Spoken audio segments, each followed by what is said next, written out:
Sonny Melendrez, Sonny Radio, sonnyradio.com. Ralph Waldo Emerson said, "What lies behind us and what lies before us are tiny matters compared to what lies within us." I'm Sonny Melendrez. So nice to have you with us. My guest today has used his spirit within, his enthusiasm, to create a brilliant career. Alejandro de Hoyos is an award-winning filmmaker who travels the world capturing the good in people, using his camera to tell remarkable stories. Alejandro, welcome to the show. And my first question to you is, how old were you when you knew what you wanted to do with your life? I would say about 8 I knew. So I first picked up a camera, not a video camera, just a still camera, film, the whole 9 yards, developing. So I learned then I could make a sequence. I could make sort of like a comic book of pictures, right? Wow. Exterior, close up, and that would tell a story. So that got me excited, but rolls of film cost a lot of money, and I couldn't always by myself go to the pharmacy and get it developed or whatnot. But I really got interested in TV and sharing images through video, and I saw, people would have VHSs, and so I always kept my eye out for what people were doing or what was happening. It's interesting you talk about the pharmacy and rolls of film, and people might think that you're like in your 50s. Tell them how old you are. Oh, I'm just 32. He's 32, and he's talking about, It's not, sometimes it's not the years. The telephone. It's not the years, it's the mileage sometimes. There you go. What kind of stories did you tell with those photos? Oh, family things and things with my dog and, things that I had access to. Because I learned early on, and it still applies now, that I could make really good content with whatever I had access to. Sure. So I didn't have to wait for something or some actor. And so I started making these little things. Some of them survived. They're here and there. But telling those stories was a lot of fun. And who would you show them to? Oh, my family, my friends. Yeah. Because I was really interested in science and technology, computers. I was a magician for a little bit, have magic shows and things like that. So I was 8, 9 years old, just, living life. And Billy, I can relate to everything that you're saying, because it's just an incredible imagination that you have when you can see the future and those around you can't, but you saw it. So at what point did you pick up a camera, not digital back then? It was tape, definitely tape. I remember being in church. We had changed churches at the time. I was born and raised Catholic. We went to another church, Pentecostal church, had a camera in the back of the hall there, and I thought, oh wow, look, there's a video camera. It was big and on a tripod, all these wires and cables, and I thought, that's where I want to be. But this church actually had multiple cameras, had a few, but really my journey to video was rejection first, because that church said, no, you're just a kid, you can't do this sort of stuff. How old were you? I was 9. 9. Yeah. I'm 9 and I'm there. Say, hey, sir, I want to. It's a year later. Yeah. I'm 9 now. Okay. I'm 9. So they initially said no. So, they sent me to youth or children's class, whatever. A couple years later, we're at another church, again with a camera. But this one was only just one camera, one guy. Yes. And I went to that pastor and I said, hey, teach me this camera. I want to learn. And he said? He said no at first. But when he realized that I would come back and, hey, I want to learn, every Sunday, every Wednesday, every chance I had. Sure. I was there. I would sit to the back and look at the camera. Wow. And he finally said, sure, if this is what you want to do, absolutely, I'll teach you. And I became, a big part of that ministry, TV ministry. Now, what did you film? We would film the service, but once I showed I could do that and operate the camera and, take that to completion, we started doing promos and creative content. And I didn't know at the time, but there was a sister church. This church had a bigger church in the valley, in Harlingen. And our content would be sometimes the Greyhound or mailed, tapes, beta tapes to the valley. And they would show this stuff there, but also satellites. They had networks. Wow. So my content would reach 135 different countries. Wait, and I was 9 years old? No, by this time I'm 12. So a couple years later, I'm now like associate producer of their TV ministry. I have a little office, a huge edit machine. This huge thing took up half of the room. And I'm making stuff, things that I'm thinking about. Sure. And they're there helping me, and teaching me, hey, this is how you package, this is how you create. And they let me sort of go wild. It was fun. Amazing, amazing. We're going to pick up on the story in just a second, and I want to tell you that what's important about what you just said is the fact that you didn't wait to give yourself experience, and so when the time came and you had a shot to do something, you had all that experience from making all those other things. Oh, all those little things, yeah. With what little you had. Valuable, All super right. valuable. More with Alejandro de Hoyos, storyteller, and so much more coming up on the Sonny Melendrez Show. You're listening to the Sonny Melendrez Show. Sonny will be right back. My name's Hillary. I was born, I think, somewhere around 2 o'clock in the afternoon on September 11th, 2001. I would hope people can realize how much the world in general can transform. If we all do good deeds on 9/11, it'll add up. Doing something good makes me realize I have the power to change things and that there's really nothing stopping me. This 9/11 day, remember to do one good deed. Pledge your good deed by visiting 911day.org. So, Alejandro, you're now 12 years old. Yeah, about to be 13. Yeah. About to be 13. Tell me about your teen years and what happened when you all of a sudden made the leap into the San Antonio Spurs. Oh, yeah. Well, I remember it was 1999. I was 13 at the time. Again, still wanting to be plugged in all things TV. Still at the church learning. But what was cool is we had our playoff run, 1999, San Antonio Spurs. We're in the playoffs. So the whole church would get together. We have service, and then boom, Spurs, food, the whole 9 yards. And so I'd see our progression, the Memorial Day miracle. Next thing you know, we're at the finals, and we're all there at church. We're all watching. We win. Now, for somebody listening in other countries, the Memorial Day miracle was an incredible shot that Sean Elliott, one of the Spurs, made and won one of the playoff games. The playoff key games, yeah, exactly. At the Alamo Dome. Tons of people. Yeah. I'd only been to the Alamo Dome one time. My family saved up some money. We all went. I sat in the rafters. I'm like, oh my God, this is so awesome. I love this. I want to do this one day, right? Wow. Fast forward, we're there in 99, watching the finals on TV. We win. There's confetti. And I remember looking through the TV and thinking that there's camera guys all down there on the court capturing this moment so that we could see it. Yeah. And I thought right then and there, I can be one of those guys. There you go. There's nothing stopping me from being down there.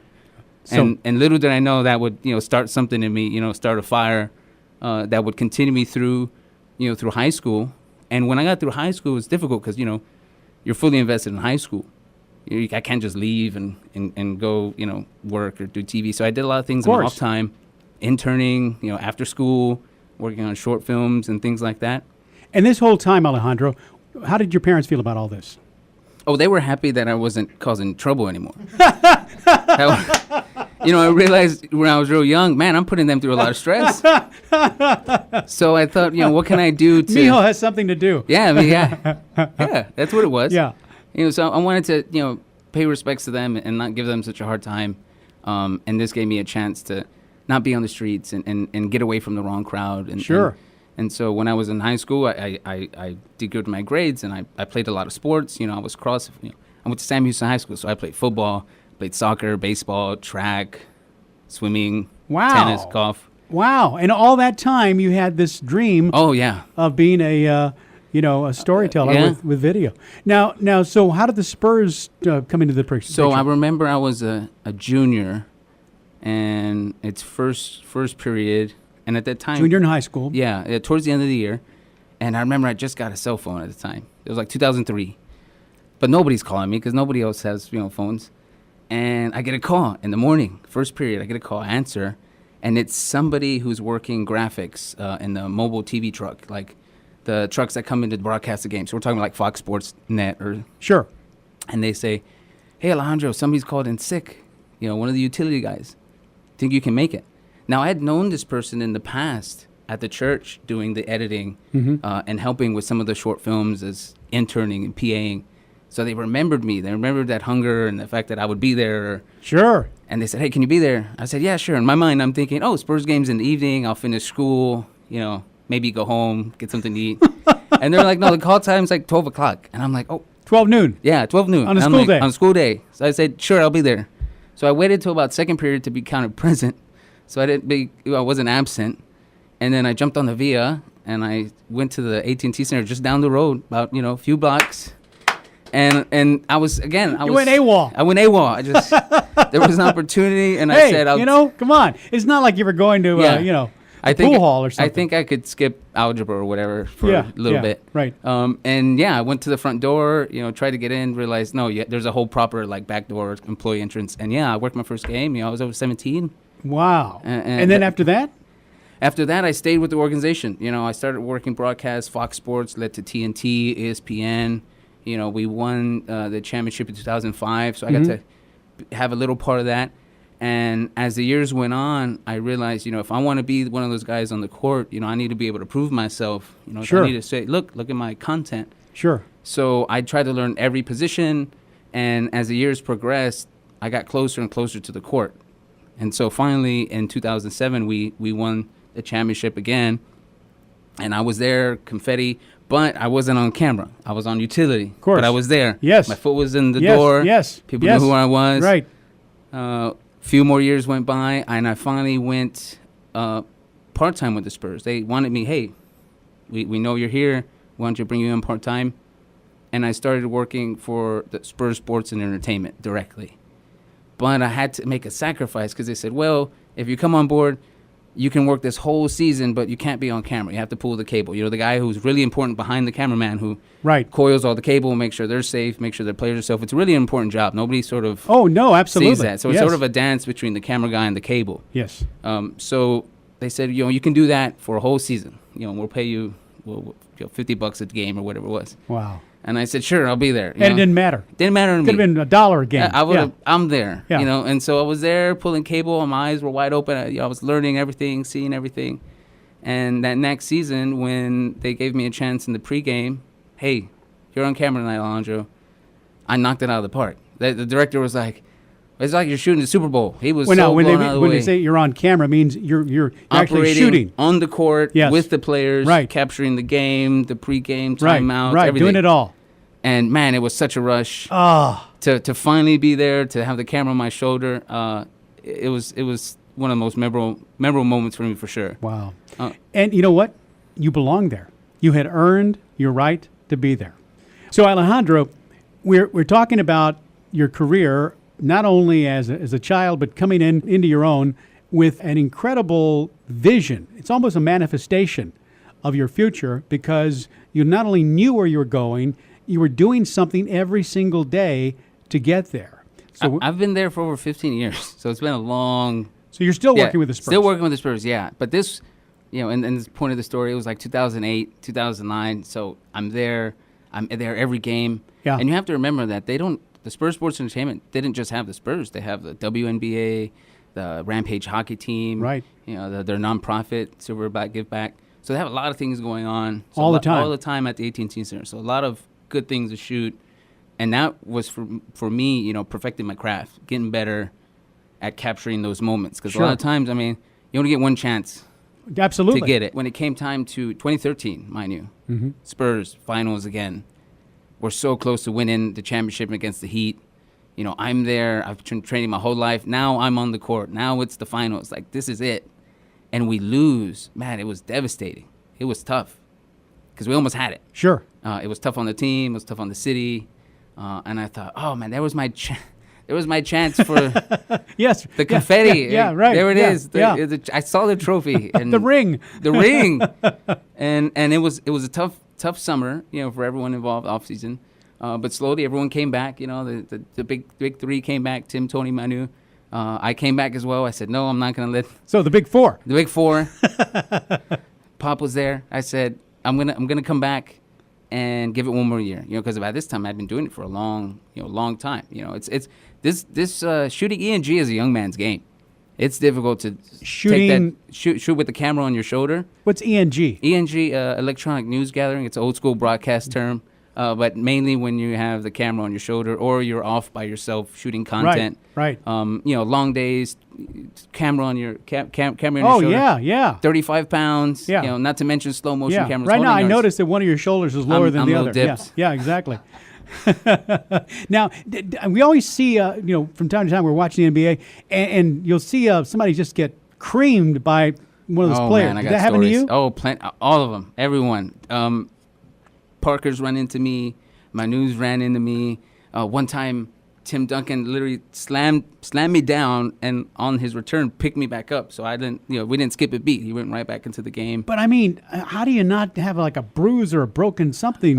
Last season, Patty Mills ran into me, and I didn't think he was going to run into me. He did a layup. With my one eye open, I moved out of the way, but his knee connected with my camera, my forehead. I almost thought I had a bloody lip or something. Yeah. And he actually broke the eyepiece of the camera, so I couldn't. I had to sit there for some minutes because the camera was broken. He demolished it, and luckily he wasn't injured. Yes. That's really the scariest part is you wouldn't want to injure. Oh yeah, player. When Tim Duncan ran into me, I remember. Forget about you. Yeah, the who player. cares about the camera guy? So that was always my fear, But I mean, it's dangerous sometimes, And I remember I got to speak with Coach Popovich about it one time, and he just told me, keep doing your job. You need to get those shots because I felt really good knowing when there was a foul or a big something happened on the court. Sure. He would immediately look up to the replay, and it was my shot that he was going to be looking at. Wow. And he was going to make a decision on what he was looking at. So either I had it or, I had to have it. Right. And so that you're talking about the director. Yeah. So it's great to, be that part of a game, not to mention the decision making. Right. But also the reactions you get from the crowd. And what are you hearing in your ear during all this? Because the director's talking to you. Oh, yeah. I think what I enjoy doing broadcast TV is the directors, they let you tell the story. A lot of times, if there's something set up, they'll tell you, okay, there's going to be an interview over here, get ready. But a lot of times, you're looking at everything, and you're telling the story. Yes. I need to know if he hits this three, what's going to happen over here at the bench or what's going to happen here in the stands. So the entire game, you're always on the edge of your seat, trying to predict the future almost and know where you're going to go ahead of time. And that's taught me a lot. I've transferred all that knowledge to the documentary world, which we'll get into a little bit later, of capturing sort of live events and exactly. being able to capture those moments that you can't get back. Now, you had a kind of a crossroads in your life where you told me that you didn't know you even thought about going into the priesthood. Oh, yeah. Tell me about that. Well, in 2010, I believe, we had a strike from the NBA. So there was a little bit of break between the scheduling, and players were going overseas to go play elsewhere. And so all of a sudden, my bread and butter of working games and being busy and creative was in jeopardy. And I thought, well, I got to find some other work. And luckily, a friend of mine was over at the Archdiocese of San Antonio, at Catholic Television in San Antonio, and he offered me a position as director of special projects. And so I immediately took it. I thought, a chance to be creative, especially for the church, a place where I grew up in, why not? Right. I'd love to do it. And when I got there, it was like I was a little kid again. I was helping build the station up, revamp everything, take things from SD to HD. Sure. I felt like that same 12-year-old boy. Oh, wow. Turning everything around. And a very spiritual, thing that you were doing, very purpose-filled. How old are you now? At that age, about 26. Yeah, so I've been in it a while. Yeah. I've been doing it for a while, games, got some good amazing experience under my belt, went to CTSA, started making some really creative, inspirational projects. Yes. Got an opportunity to go to the Holy Land, which really changed my world. I got a chance to travel with 26 students and a couple seminarians from Assumption Seminary here in San Antonio. Mm-hmm. And we were taken on a journey to the Holy Land, and we got to follow in the footsteps of Jesus Christ. Wow. We went to Bethlehem and Nazareth. And what was that like? Man, it was like history was leaping off the page. I mean, it felt surreal to be walking in the footsteps of all of these people, Napoleon, Cleopatra, I was in the Dead Sea. Like, it was unreal, but it was so special because this had been like this big project now that I'd been given. Look, you know how to create content, and you're filming this. Yeah, the whole way. You're telling a story. And it's very raw because, I don't know what the story is. It's not like, we had a year to, okay, let's make this thing. Me and my mentor at the time, Father Virgilio Elizondo, we came up with the project on the plane over there. Wow. We're on the plane to Israel, and we're going, okay, this is where we're going. This is sort of, and he said, you do you make the story. Sure. And it was fantastic. We spent 12 days, got a lot of great content. I came back, and at the time, I'd already been in the career for 16 years. So I was like, maybe there's something else I want to do. You know, I really consider myself a method director. You know, so I get really attached to my projects. You know, so much so that I'm living and I'm breathing it. So I want to make sure that the editing and the shots are all unique and related to the struggle of what the story I'm telling. And so I got in deep. I went to the seminary. I had meetings with them. You know, I became really good pals with the Archbishop. Me and him got to work together on quite a few things. Yeah. And I did this project. And when I came back the first time, I realized that I had this awesome project, but it wasn't complete yet. And it needed some extra B-roll and additional interviews.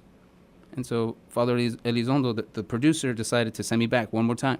But he sent me back alone, not with a crew, not with a host, just me. And so I had a solo trip to Jerusalem. Wait, you went by yourself to Jerusalem myself to shoot more. And it was there that I realized, through all these visuals and confirmations that this was my ministry, to use this knowledge that I've learned to share stories, to inspire people, to give people hope, and to show people places from around the world, show them what's going on, to give them a better idea of human beings and humanity. Sure. And this project gave me a chance to do that big time. I got to be with the locals and go to the desert and be with the Bedouins. And I could see that I wasn't meant to give it up, but to get more immersed in it. And I wasn't meant to be a father, a priest, but I was meant to be a father in another way. I eventually got married, had a baby. Now I'm a family man, filmmaker. It's been... And you've got another one on the way. And I have another one on the way, yeah. We're due October 3rd, so we're doing a few weeks. And super excited. I don't know if you can hear my voice, but adding another child to the fam, which is great because now we have space at the house. I moved my side editing place. The baby has a perfect space now. Yeah. You can't edit in the baby's room. Yeah, can't edit with the baby. No. But yeah, I mean, that Holy Land project, I eventually made a 14-episode TV series. It aired in San Antonio. It aired in Notre Dame. It got nominated for a Lone Star Emmy, a regional Emmy. Yes. So, at this... Now, there's a picture on your website. You holding up 2 Emmys. Oh. Tell us about that. So while all that's going on, I'm still shooting for the Spurs, man. I'm still on the court for the Spurs. We're there playoffs. We're there finals. 2014, we go back to the finals. I'm there on the court with the best shooters in the world, with the best players in the world. It's game 1 of the NBA Finals, and the AC goes out. I remember that. The AC went out in the AT&T Center, and the place turned into an oven. Like, the walls were sweating. And wasn't LeBron James... Yeah. So that's like the third or fourth quarter. People literally are falling out in the arena. So it's becoming kind of serious. They're fainting. Fainting in the arena. Oh, jeez. And my camera's like on fire. It's like overheating. Oh. My eyepiece is like fogged. And the only thing I can think of is, this is the game I've been training my whole life to shoot right here. So I'm wiping the sweat out of my eyes. I have tears coming out.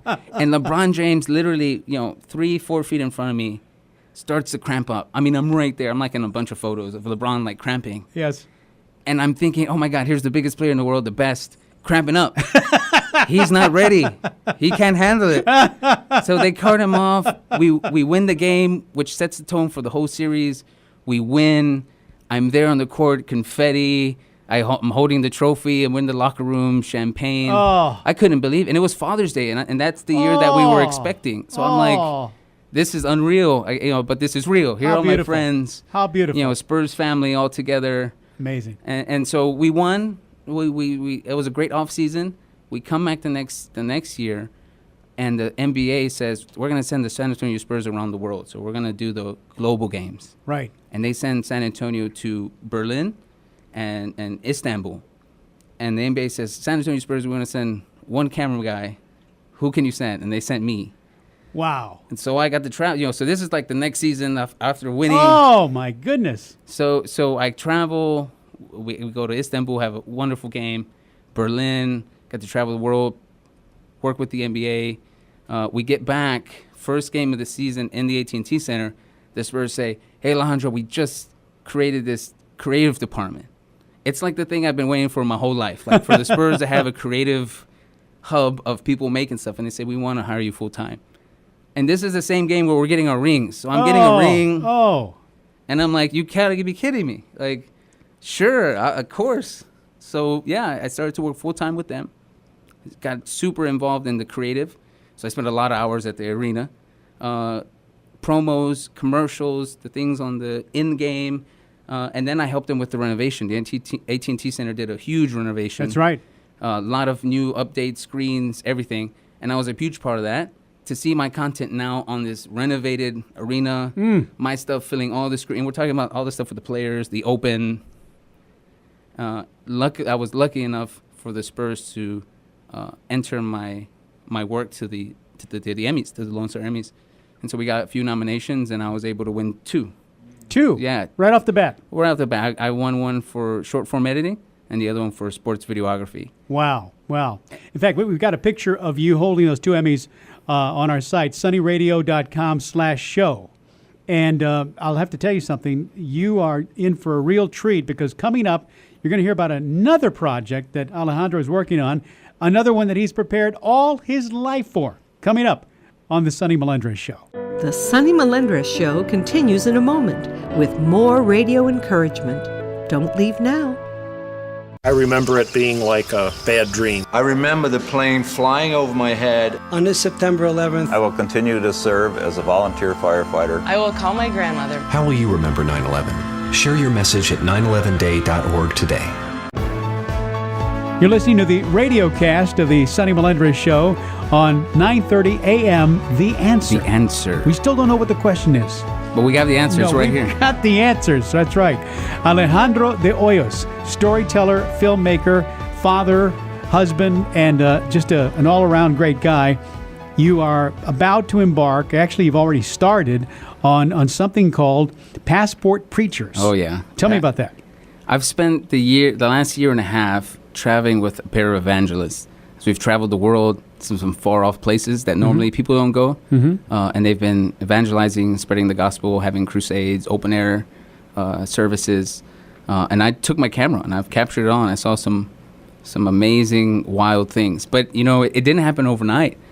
What's great about this project is the pastor of Faith Pleases God in Harlingen, the same church that my tapes back in the day used to be sent to be broadcast. Oh. He saw some of my work, and when you were a teenager. When I was a kid. 12. Yeah, 12. Yeah. Wow. The pastor there, now the son who's taken over the church, he reached out to me, Pastor Kevin Ortiz, and he said, "Hey, I love what you're doing. We're going to do some crusades around the world. The Lord has spoken to us to go here. We want you to come with us." And again, it's one of those doors, and I just said, "I'm there. Bring your camera and tell the story. Let's go. Why not? Like this is the reason. This is why I'm here. This is what I've been doing. Why would I say no? Yes. This church gave me the opportunity way back when they didn't have to. They didn't have to let that kid who was kept nagging at them. And so now they're coming to me and saying, "Hey, we want you to do this and come with us." So I said yes. And the last year and a half has been wild. I've been arrested and detained 4 different times. Now, tell us about that, because you're in what? Where are you at this time? At this part, there's one great story about you got arrested. Sure. So one of them, it's our first day in Nairobi, Kenya. Okay. So Nairobi, Kenya is actually a big industrialized, big city. So similar to San Antonio. So buildings and whatnot, but also they have more than half a safari. So you can see safari. It's like nature, just right there. Lions, tigers, all that stuff. Rhinos, giraffes. I saw them. And so I'm walking downtown, and I wanted to capture, again, you want to capture the reality. Because some people think Africa is just safari. But, I mean, they're just as industrialized as we are, So I'm downtown, I'm thinking everything's fine. And you've got your camera with you? Got my camera. I'm on the sidewalk, like downtown commerce. Now, you had been there to shoot a revival. Correct. So that happened the night before? That's happening that night. That night. It's our first day there. Okay. I arrived the day before, get situated. The next day we picked up a preacher, and he says, "Well, let's go get some coffee." So we go straight to the downtown. We walk, nice stroll through the park, nice stroll through downtown, get some coffee, no problem. I say, okay, well, I'm going to step out and just get some shots, the facade of the building. Sure. People walking. Some B-roll. Yeah, B-roll. And as my eye is eyepiece of the camera, and I'm getting this shot of these nice vista buildings, big, sort of like our big Frost building, shiny. Some gentlemen surround me, and I think, oh man, this is not good. And they're ununiformed, so they're not like police or anything. And they're saying, "Who are you? And what are you doing?" And they're sort of grabbing at my camera and my satchel, and I'm telling them, who I am, that I'm able to be here. I'm with ATG Church, Apostle Francis Musili. He's our host. Because the preacher host in Nairobi, he has his own TV network, so he has guys out shooting things. Mm-hmm. So I'm under their umbrella. So I'm giving them all the information, and they weren't hearing it.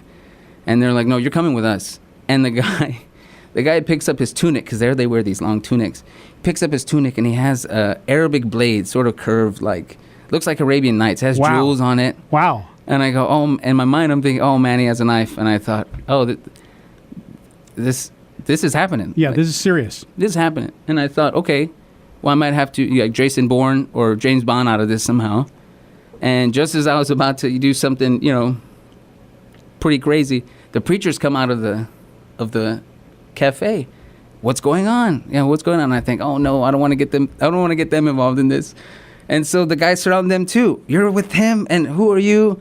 They pretty much think we're terrorists. Oh. We're terrorists. We're downtown. We're up to no good.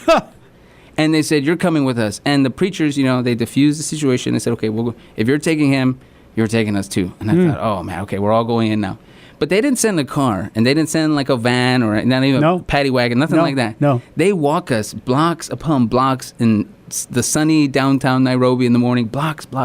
And we go to their main lockup, their main police station. Mm-hmm. They throw us in there, take away the camera, take away my identification, and then I'm just sitting there. We're just sitting there, and I'm thinking, what time is it? Maybe 11, and I'm thinking, this is bad. And we sit there. You think? and hours go by. Hours. We're sitting there, and mind you, I wasn't concerned, stressed. There was a strange sense of calm and peace, especially since I was with my buddies. Yeah, it helped to have a couple of preachers with you. Yeah, sure. Yeah, so we were at peace, hours go by. I could see the guys out of the window. They actually took a tea. They had a tea break. They sat down. And I'm thinking, I was like, those are the guys that locked us up. Help us out here. And about 5 hours later, maybe, a woman we see from the other side of the bars, a detective turns a corner and she stops and she sees us. And she sort of waves at us, and so we sort of catch her attention. And it turns out that she knows us. She recognized us from the day before at the church. Mm. And she goes, what are y'all doing here? So she sort of turns the corner, talks to the main chief guy. Yes. Within 5 minutes, they pull us out. They give us our stuff back. We're taking pictures with the guards. We're inviting them to the crusade that night. We tell them what they're doing. And then they send an Uber for us in Nairobi, in Kenya. Nairobi, they have an Uber. They send an Uber for us. And okay, have a good day. They send us an Uber. And then we go to the hotel with just enough time to shower, change, and then head to the crusade that night. Amazing. Night one. That's delivered. Incredible. No bribe, no fines, no nothing. That's amazing. And that was just one of 4 times. Now, this is a project. You've got this video that kind of tells the story of what it is you're shooting. And how can someone listening get involved? Well, that's right. So we're having a campaign. We're doing a Kickstarter campaign to raise finishing funds for the movie, post-production funds, editing, color correction, legalities, marketing, the whole 9 yards. Mm-hmm. And we're running this campaign from September 1st to September 30th. And you just go to passportpreachers.com. It'll give you all the information. You can see what we're doing. You can see the trailer. Get an idea of the project that I've been making this last year and a half, and contribute, share it. I mean, this is... Where will this be shown? I'm hoping for a release sometime next year. So my plan is to have it completed by the end of the year for a release for next year, 2019. And I promise you this isn't going to be the first one. The donations are opening up, and I'm getting calls because just by the trailer alone. So I'm really excited what's going on in the world and what some of these other pastors and preachers and evangelists are doing around the world. And I think it's pretty remarkable, some of the places that they go, places like, the outback in Papua New Guinea and Australia and Nepal and Brazil. When I mean dark places, I mean places that people don't normally go. And I've seen these places. I've been blessed to travel the world. I've been to over 14 different countries, and every time I go, I feel more human because I relate to the people and I capture what their life is like. And I get to share that with the world and inspire somebody to make change, to help each other. You're doing it. You're doing it. Alejandro de Hoyos. And by the way, all the links to the Kickstarter page, as well as Alejandro's personal site, which is alejandrodehoyos.com. Yeah. You'll find those links on sunnyradio.com/show. Anything else that you'd like to add, and maybe some words of wisdom you'd like to impart to someone who is looking for a journey, maybe at a crossroads in their life? Well, there's nothing stopping you. There's so many opportunities out there. A lot of times what stops us is just the ask. If you have that hunger and you have that desire and you ask, somebody's going to tell you yes. And you're going to be able to get that experience, get that knowledge, which is going to carry you, and pay you way more than you can possibly imagine. And had I not asked and consistently been there, I wouldn't have these opportunities. And so you just got to stay diligent. One of the things the Spurs say is, get better every day, pound that rock. That's right. And that's what I'm trying to do. You're here because you asked. Actually, Alejandro won another competition. It was called the Riffs and Reels, sponsored by Santikos Theater here in San Antonio.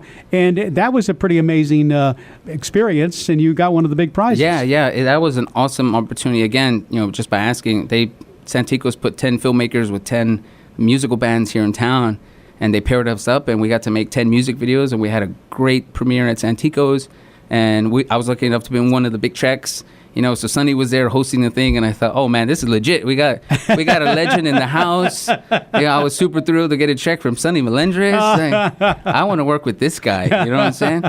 Well, you're doing it, and we met when you were a kid too, right? Yeah, that's right. I mean, you've come to speak at my elementary school. So the only guys that were to come were you and Sean Elliott, and to see, hey, look, this guy's like me. He's from here, and he's doing it, and he's making it. And now, all these years later, I've gotten a chance to work with Sean Elliott, and I've gotten the chance now to work with you, and I've gotten the chance to go speak at schools. I mean, it's unreal. It's phenomenal. I want to, believe do it for as long as I can. The honor is ours. Alejandro de Hoyos, God bless you. Keep on doing what you're doing. Thanks, Sonny. And you've always got a microphone. Oh, I appreciate it, bro. Well, that's our show. And don't forget, you can find the extended version of this program on sunnyradio.com. I'm Sonny Melendrez, and I leave you with the words of Vincent van Gogh, who said, "I know nothing with certainty, but the sight of the stars makes me dream."